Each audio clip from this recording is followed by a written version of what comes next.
بسم الله الرحمن الرحيم والصلاة والسلام على المبعوث رحمة للعالمين نبينا وحبيبنا محمد صلى الله عليه وعلى آله وصحبه وسلم. أما بعد يا جماعة الخير. Here's Ibrahim once again with you in the third session of this series of An-Nadaa reminders.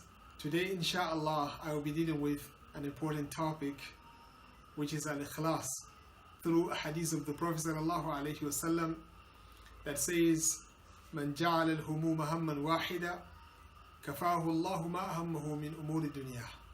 Man ja'ala al-humuma hamman wahida, wa huwa hammu al-akhirah, kafahu Allahu ma hammahu min umuri dunya." Allahu Akbar. The Prophet sallallahu alaihi wasallam in this hadith is giving us a glad tidings and a good news that every Muslim should know. Because there is no Muslim on earth, there is no human being on earth, not only the believers, except that he has a lot of worries. Only Allah subhanahu wa ta'ala knows how much worries each and every one of us has. And the best way to tackle these worries is to go back to the advice of the one who is guided by the Creator, who is Allah subhanahu wa ta'ala. So in this hadith, the Prophet sallallahu alaihi wasallam is drawing a line for us, which is a line that inshallah will lead us to success in this life as well as the hereafter. What did he say in this hadith? He says, "Man ja'ala al-humuma hamman wahida, kafahu Allahu ma ahammahu min umuri dunya." If you can be able to make all of your worries one worry, you have a lot of worries, but the Prophet sallallahu alaihi wasallam says, if you can combine them all together in one place and make them one worry, وَهُوَ هَمُّ الْآخِرَةِ, which is the worry of the day, the worry about the day you're going to meet Allah subhanahu wa ta'ala. How to make it a perfect and the most excellent meeting that you're going to have in your life and the hereafter. The Prophet sallallahu alaihi wasallam said, if this is all that you are thinking about, Allah is going to take care of the worries you having in this life. Allahu Akbar, my brothers and sisters. And if Allah subhanahu wa ta'ala takes care of your worries, you succeed in this life. You will never get into trouble in this life without having a way out from it. Allah subhanahu wa ta'ala says, وَكَفَى بِرَبِّكَ وَكِيلًا. The best of protectors is Allah subhanahu wa ta'ala. When He protects, there is no harm that can be able to approach that whom Allah subhanahu wa ta'ala is protecting. So that's the reason why I said, my brothers and sisters, we really need to focus and ponder upon this reminder from the Prophet sallallahu alaihi wasallam, that all that you have to do to make it a reality and to have a successful and a most pleasant life on earth before you meet Allah subhanahu wa ta'ala in the hereafter is to make sure that all of your worries are combined into one worry, which is the worry about the day you're going to meet Allah subhanahu wa ta'ala. And this is going to drag you to make sure that whatever you do in this life is for the sake of Allah subhanahu wa ta'ala.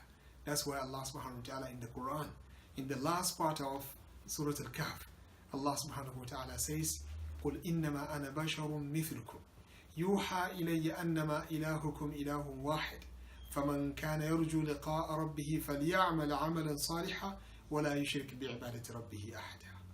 Subhanallah. Allah subhanahu wa ta'ala talked to the Prophet sallallahu alaihi wasallam and asked him to remind the believers and the humankind that he is one of them. He is also a human being. The difference between him and others is that he receives a divine revelation from Allah subhanahu wa ta'ala as a guidance for humankind. As a guidance for humankind to be followed in order to succeed in this life.